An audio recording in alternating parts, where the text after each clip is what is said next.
Welcome back to Jinia blogs. জিনিয়া ব্লগসের নতুন একটা ব্লগে সকলকে অনেক অনেক ওয়েলকাম। এখন বাজে ঘড়ির কাঁটায় প্রায় 11:30, আর এখন থেকেই আমি এই ব্লগটা আরম্ভ করছি। ঠিক আছে, এই ব্লগটা কেন বললাম, কারণ আমার কাছে তো মিস্টার বিশেষের ব্লগ একের পর এক ভিডিও আসতে থাকছে, আর সেগুলো তো আমি আপনাদের সঙ্গে একটা ব্লগে শেয়ার করতে পারছি না।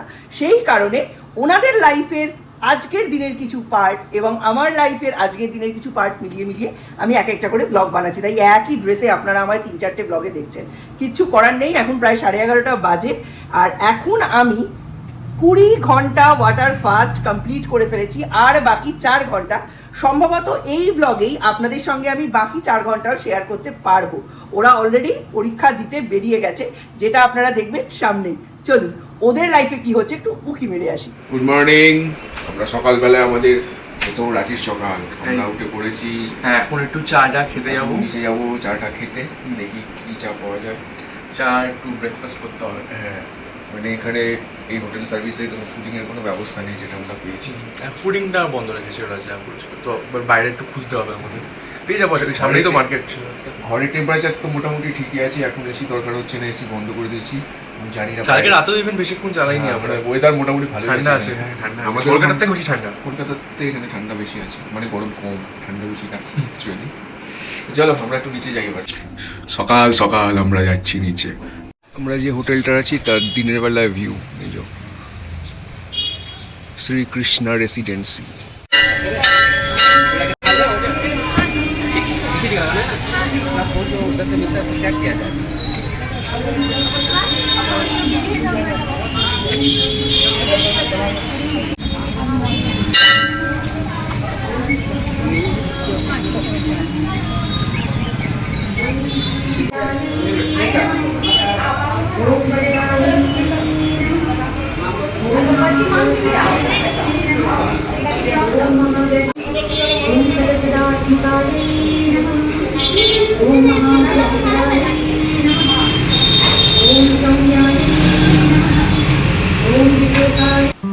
আমি আর সৌমতো সকালবেলা বেরোলাম চা খাবো বলে।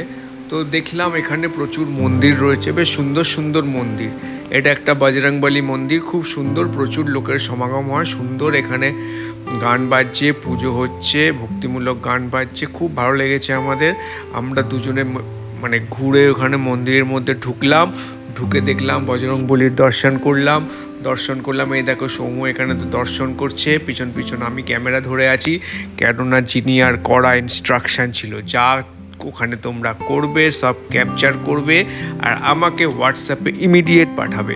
এই যে ভিডিওগুলো দেখছো না, একটু রেজলিউশন কমে গেছে, কারণ এই ভিডিওগুলো সবটাই হোয়াটসঅ্যাপে পাঠানো, কারণ আমার কড়া ইনস্ট্রাকশন না যদি পাঠাই তাহলে ফোন করে আবার খ্যাচার ম্যাচার করবো, ওই জন্য আমি সঙ্গে সঙ্গে পাঠিয়ে দিয়েছি। আর এই দেখো কি সুন্দর মন্দিরটা, এখানে খুব সুন্দর পুজো হচ্ছে আর আমরাও এখানে দর্শন করছি। সকাল বেশ অনেক মন্দির দেখলাম, বল সুন্দর বেশ মন্দিরগুলো, আর পিছনে রাশি শহর আমাদের, আর সামনে একটা চল এখান থেকে কিছু খাই, চলো আমি এখান থেকে খেয়ে নিই। এদিকে দেখি এখানে বলতে হবে।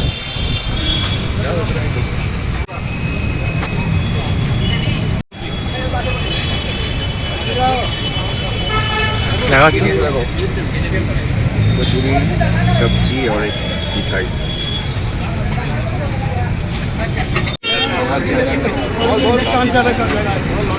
এখন চা কি মনে হচ্ছে? রাঁচির চা মানে খাঁটি দুধের, মানে খাঁটি দুধের, বেশি জল ফল মেশায়নি না। চাটা খুব সুন্দর, মানে কোনো জল নেই, মনে হচ্ছে পুরো খাঁটি দুধ, কোনো জল ফল কিছু মেশায়নি।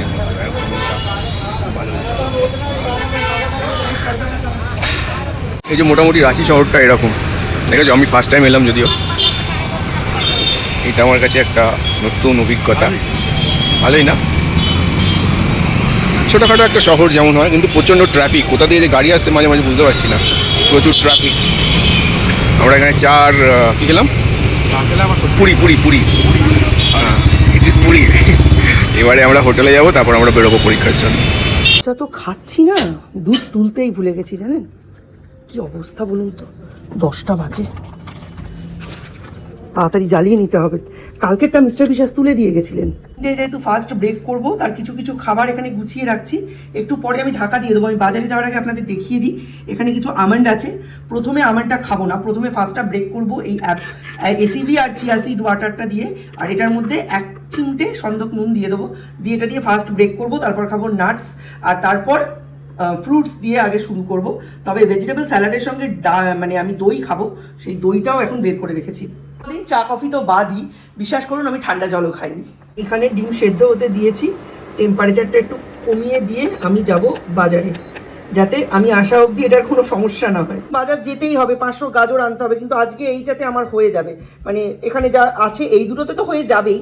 আজকের জন্য গাজরটা একটু কম হবে, তবে সেটা কালকেও আমি নিতে পারি, যেতে হবে না, ঠিক আছে। শুধু যে এক্সারসাইজ করতে পারবো না হার্নিয়ার জন্য তা কিন্তু নয়, এমন অনেক এক্সারসাইজ আছে যেগুলো করতে আমার অসুবিধা হবে, মানে ওটা পরবর্তীকালে অসুবিধার সৃষ্টি করবে।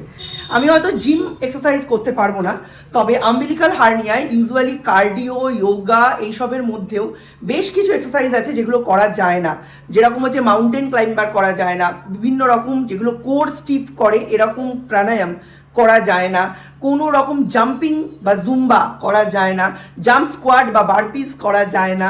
তার সাথে সাথে আরও এরকম অনেক পুশ আপস, পুল আপস, এরকম অনেক এক্সারসাইজ আছে যেগুলোতে ব্রিথকে ধরে রাখতে হয়, হোল্ড করে রাখতে হয়, সেগুলো করা যাবে না। তাই সেই ক্ষেত্রে সব থেকে বেশি এফেক্টিভ হচ্ছে ওয়াকিং, রানিং, সুইমিং, এগুলো যত ইচ্ছে করা যায়, ঠিক আছে। তো আমি সেইগুলোর ওপর আর আমার ডায়েটের ওপরে ওই জন্য ধ্যানটা দিচ্ছি, আর অন্য কোনো দিকে যাচ্ছি না। এই ডিসিশনটা নিতেই আমার প্রায় 1 থেকে 1.5 বছর লেগে গেল, এবং এখানে আমার আরও 5 কেজি ওজন বেড়ে গেল। ভাবতে পারছেন, যাদের ওজন বাড়ার সমস্যা থাকে তাদের সমস্যাটা কতটা গুরুতর। বুঝে খান না বুঝে খান, খান না খান, ওজন বাড়বেই, হয় গ্যাসে বাড়বে নয় খেয়ে বাড়বে। তাই পরের জন্মে এমন একজন মানুষ হতে চাই, এতটাই রোগা, এতটাই রোগা, এতটাই রোগা যে যত ইচ্ছে হাজবেন্ড খাওয়াবে তা সত্ত্বেও ওজন বাড়বে না। হাজবেন্ড বলবে তোমায় এত খাওয়াই তাও তোমার ওজন বাড়ে না। বেরিয়ে গেছি পরীক্ষা দেওয়ার জন্য, অনেক আগেই যাচ্ছি, কারণ যদি কোনো কারণে লেট হয়, রাস্তা জ্যাম থাকে, সেই জন্য আমরা এখন যাচ্ছি, উবের বুক করে নিচ্ছি, যাচ্ছি। আপনারা এতক্ষণে নিশ্চয়ই জেনেই গেছেন, রাঁচির তপুদানায় আয়ন ডিজিটাল নামক একটি কলেজে ওদের সিট পড়েছিল। মিস্টার বিশ্বাস ভালো জায়গায় ওকে রেখেছে, উবেরে করে ওকে পরীক্ষা দিতে নিয়ে গেছে, উবেরে করে নিয়ে এসেছে। আমাকে এসে বলছে 2টো পরীক্ষার জন্য আমার 12 থেকে 15,000 টাকা খরচ হয়ে গেল, তোমার ছেলেকে আমি মাটিতে পা অবধি রাখতে দিইনি। আচ্ছা বলছি, ওকে মাটিতে পা রাখাতে বারণটা কে করেছিল? অ্যাকচুয়ালি ব্যাপারটা কি জানেন, আমার বড় ছেলে আমার মতো, ওকে যদি স্টেশনে শুইয়ে রেখে ঠেলাগাড়িতে করে পরীক্ষা দিতে নিয়ে যেত তাহলেও ও এই রকমই রেজাল্ট করতো। কিন্তু মিস্টার বিশ্বাস নিজে একদম কনিষ্ঠ সন্তান তো বাড়ির, এবং প্রচণ্ড আদরে আদরে মানুষ, ওই জন্য উনি নিজেই এই লাইফস্টাইলটা অ্যাফোর্ড করতে পারেন না। ওই যে স্টেশনে শুয়ে কষ্ট করে ছেলেপুলে পরীক্ষা দিতে যাবে, এটা উনি নিজেই দেখতে পারেন না। এটা আজকে একদম আকাশ কালো করে বৃষ্টি নামছে, কিরম মেঘ ডাকছে দেখেছেন, কারেন্ট অফ হয়ে গেল, ভীষণ অন্ধকার করে এসেছে। যাই হোক, ওদের ওখানে ভালো ওয়েদার থাকলেই হলো, মিস্টার বিশ্বাসদের একদমই তো বসার জায়গা নেই, দেখলেনি কি যে হবে।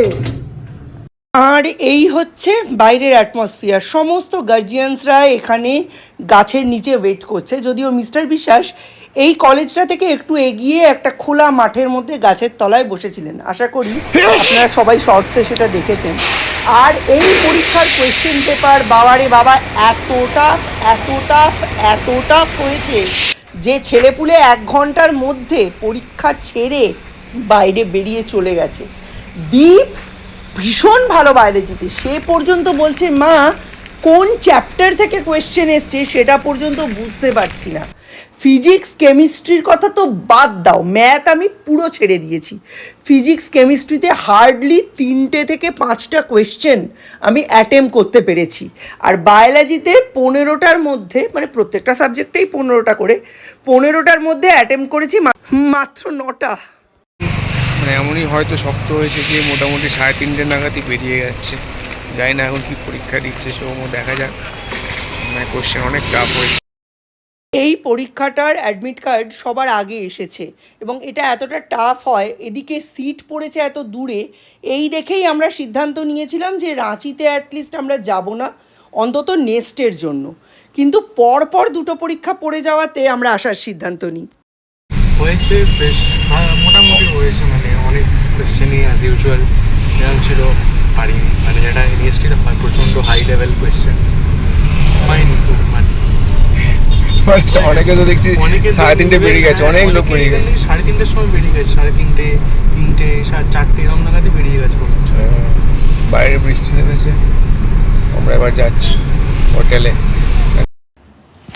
পরীক্ষা শেষ যখন হলো তখন নামলো হুড়মুড়িয়ে বৃষ্টি, তাই তড়িঘড়ি আমরা ক্যাব বুক করলাম উবের। ওখানে উবেরের সার্ভিসটা খুব ভালো দেখলাম, উইদিন 2 মিনিটস সব উবের চলে আসছে। আমরা তাড়াতাড়ি ছাতা নিয়ে মোটামুটি উঠলাম এবং কোনো মতে উঠে আমরা রওনা দিলাম হোটেলের উদ্দেশ্যে। দীপ বলছে আগে যাও পরে যাও, একই তো হলো, কেউ কিছু পারে না, সবাই বসে আছে, কেউ দেখছে না। এতই টাফ পরীক্ষা, এটা নিজেরটাও টাফ পরীক্ষা, নেট যতটা তার থেকেও টাফ পরীক্ষা, অনেক অনেক টাফ পরীক্ষা। কালকে সকালে আমার একটা আছে, এখন সিধা যাবো হোটেলে, ওখান থেকে আবার বেরিয়ে খাওয়া দাওয়া করে কাল সকাল সকাল মানে 7টা 7:30 মধ্যে ঢুকতে হবে, তো সেরকম ম্যানেজ করতে হবে। বাইরে নেমেছে তুমুল বৃষ্টি, আমাদের এটা ঘুরতে যাওয়ার প্ল্যান ছিল, কিচ্ছু করে যাবে না, এমন বৃষ্টি নেমেছে, প্রচুর বৃষ্টি। রাঁচি শহরটা এমনিতে খুব পরিষ্কার পরিচ্ছন্ন, খুব ভালো লেগেছে, কিন্তু কিছু জিনিস খুব মিস করছিলাম। যেমন আমাদের চা খেতে 2 কিলোমিটার হাঁটতে হয়েছে, আর বাঙালি খাবার একদম পাইনি। ওখানে অনেক হোটেল আছে কিন্তু সব ফাস্ট ফুড। বাঙালি মাছের ঝোল ভাত গরমের মধ্যে খেতে খুবই ইচ্ছা ছিল, আর আমি আর সৌম মিলে ওগুলোই আলোচনা করতে করতে হোটেলে ফিরছিলাম যে রাতে কি খাওয়া যাবে। চা পাইনি কিন্তু প্রচুর ফালুদা আর লস্যির প্রচুর দোকান ছিল। কি মনে হচ্ছে পরীক্ষা দিয়েছে তো কেটে গেছিস পুরো? হ্যাঁ, খুব টাফ, প্রচণ্ড টাফ এক্সাম বাবা, এত মানে পুরো মাথা ফাথা ধরে গেছে একদম। মানে কিছু লোক তো আমি দেখলাম 1-1.5 ঘন্টা পরীক্ষা হয়েছে তাই বেরিয়ে গেল, মানে 1.5 ঘন্টা পরীক্ষা হয়েছে, 3 ঘন্টার পরীক্ষায় বেরিয়ে চলে গেছে, মানে পরীক্ষা হয়ে গেছে আর কিছু করার নেই। আমি তাও আমার 2.5 ঘন্টার মতো ছিলাম, 2.5 ঘন্টা দিয়েছি, তাও তেমন কিছু বের করতে পারিনি। প্রচণ্ড টাফ এক্সাম, মানে এর সামনে হয়তো যেই অ্যাডভান্সও ছোটোখাটো হবে, কিছু বলার নেই, প্রচণ্ড টাফ। প্রচন্ড টাফ। কালকেরটা আছে, কালকেরটা এইটার থেকে ইজি, বাট ওইটাও ভালো লেভেলের, লাইক অনেক হার্ড। এই পরীক্ষা দিয়ে এসে যে ক্ষেত্রে পড়েই আছে, আমার একটু এনার্জি বেঁচে নেই, মানে আমি সেই সকাল থেকে যেই ঘুরে বেড়াচ্ছি না, সেই তখন কটায় বেরিয়েছি, আমরা সেই 10টা নাগাদ বেরিয়েছি, 10টার থেকে সেই বেরিয়ে যাচ্ছে, এখন আবার 10টা বাজতে গেল। খাবার দাবার নিয়ে এসেছি, এখন খাবো, খেয়ে শোবো, সকালে উঠে আবার পরীক্ষাই চলে যাচ্ছে আমার, আর পরীক্ষা শেষ হয় না। সত্যি অনেক পরীক্ষা দিচ্ছে, তো এই সময়টা তো দিতেই হবে। ভাল লাগছে না, আমার পুরো মাথা ব্যথা হয়ে গেছে, রোজ রোজ এই পরীক্ষা ওই পরীক্ষা, এই এন্ট্রেন্স ওই পরীক্ষা, এক জিনিস সেই সিলেবাস, তাও অ্যান্সার বের হয় না, কি ভাল লাগছে না আমার। ও ক্লান্ত।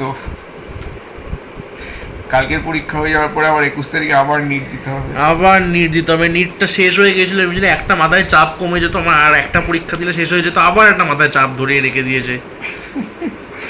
কি আর করা যাবে, ভাল লাগে না। কি আর করব, ওকে নিয়ে শুয়ে আছি এখানে, মাথায় বুদ্ধি দিচ্ছি, মাথায় হালকা করার চেষ্টা করছি, কি আর করব। জানি এখনকার ব্লগগুলো আপনাদের খুবই ইনকমপ্লিট লাগবে, তবে এখানে মেন উদ্দেশ্য হচ্ছে ওরা কি করছে, ওদের লাইফস্টাইলটা আপনাদের সঙ্গে তুলে ধরা। বেসিক্যালি 5 তারিখ থেকে 8 তারিখ অবধি আমি ফাস্টিং ছাড়া সেরকম কিছুই করিনি। এর মধ্যে একদিন তো ওয়াটার ফাস্টিং ছিল, আর 2 দিন ছিল 14:10 ফাস্টিং, অর্থাৎ 14 ঘন্টা খাওয়া আর 10 ঘন্টা উপোস, 10 ঘন্টা খাওয়া আর 14 ঘন্টা উপোস। তাই আমার লাইফস্টাইলে সৌর্যকে নিয়ে সেরকম বিশাল কিছু চেঞ্জেস দেখতে পাবেন না, কিন্তু সৌম্য বেসিক্যালি প্রচণ্ড টায়ার্ড হয়ে গেছে, আর তার থেকেও বেশি ও মেন্টালি টায়ার্ড হয়ে গেছে এটা ভেবে যে ওর নিটটাকে আবার দিতে হবে। নিট একবার হয়ে গেছে, সেটার ফিজিক্যাল মেন্টাল স্ট্রেস ও যা নেওয়ার নিয়েছে, প্রচুর খেটেছে, তারপরে পুরো সব কিছু বাতিল হয়ে গিয়ে এই যে নতুন করে নিট দেওয়া, এটা ওর কাছে প্রচণ্ড টায়ারিং একটা প্রসেস। ওর বন্ধুবান্ধবদের মধ্যে 70 to 80% বন্ধুবান্ধব আর নিট দিচ্ছে না, খুব বাছাই বাছাই কয়েকটি ছেলে মেয়ে নিট দিচ্ছে। অনেকে তো এরকমও আছে যে নিট দেবে বলে সিইউইটির ফর্মই ফিল আপ করেনি, তাদের একুলও গেল ওকুলও গেল, তারা না দিতে পারছে নিট, না দিতে পারছে সিইউইটি। তাদের এই ইয়ার ড্রপ দেওয়া ছাড়া বা লোকাল কোনো কলেজে ভর্তি হয়ে যাওয়া ছাড়া আর কোনো উপায় নেই।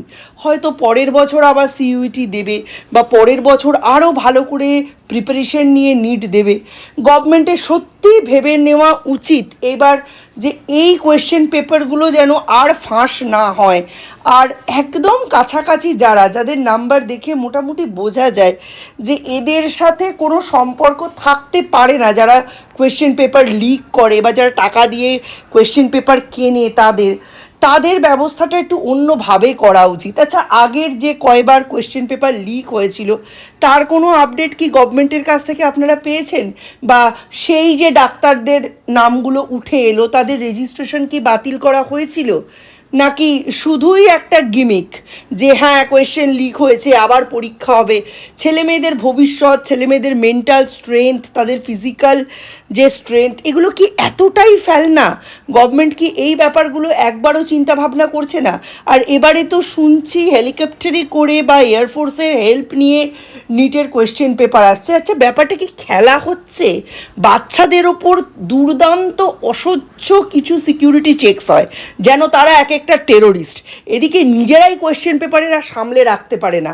আর এই দ্বিতীয়বারে যে রিনিট হচ্ছে, এই সময় যদি স্টুডেন্ট বা গার্ডিয়ান কোনো কোয়েশ্চেন তোলে তখন আপনি দেশদ্রোহী হয়ে যাবেন, তখন আপনি পাকিস্তান প্রেমী হয়ে যাবেন যে নিজের এয়ারফোর্সের ওপরেও আপনাদের আস্থা নেই। কিন্তু সত্যি বলছি, এই পরীক্ষার সিস্টেমটাই এদের খুব গণ্ডগোলের। এটাকে পাল্টানো বা এটা নিয়ে আবার ভাবা বা এটাকে নিয়ে আরও বেশি কিছু করা এদের উচিত। বাচ্চা কাচ্চাদের ভবিষ্যৎ নিয়ে এই ছেলে খেলাটা যেন এনটিএ এবার বন্ধ করে। ইউপিএসসি নিয়ে কি হলো দেখতেই পেলেন, বিগত 15 বছরে এত শক্ত কোয়েশ্চেন পেপার ইউপিএসসির কিন্তু হয়নি। যাই হোক, আজকে ব্লগটা এখানে শেষ করব। তো তার আগে তো দেখতেই পাচ্ছেন সৌর্যের প্রত্যেক দিন নতুন নতুন বায়না লেগেই আছে। ওর এখন হয়েছে আমি এগ চিকেন চাউমিন খাবো, তাই আমি একটু বেশি করেই বানাচ্ছি, সৌর্য খাবে। আর অল্প একটু সৌম্যর জন্য রেখে দেবো, একেবারে ডিপ ফ্রিজের ভেতর রেখে দেবো। সৌম্য ভীষণ ভালোবাসে এটা খেতে, আর ওরা ফিরতে তো বেশি দিন দেরি নেই, সুতরাং সৌর্য খেয়ে রাখলে ও খেতে পারবে। তো আজকে যখন ভয়েস দিচ্ছি সৌম্য কিন্তু অলরেডি আজকে সকালবেলা চাউমিনটা খেয়েছে। যাই হোক, ভালোই হয়েছিল খেতে। কোনো কিছু একজনের জন্য করছি, আরেকজন ওদিকে মিনিমাম যে খাবার দাবার সেগুলো পাচ্ছে না। রাঁচিতে ওরা ভীষণ খাবারের কষ্ট পেয়েছে জানেন, সেইটা ভাবলেই মানে এখন আমার নিজের খারাপ লাগছে। যাই হোক, পুষিয়ে দিয়েছি, বাড়ি যখন এসেছে একেবারে পুষিয়ে দিয়েছি।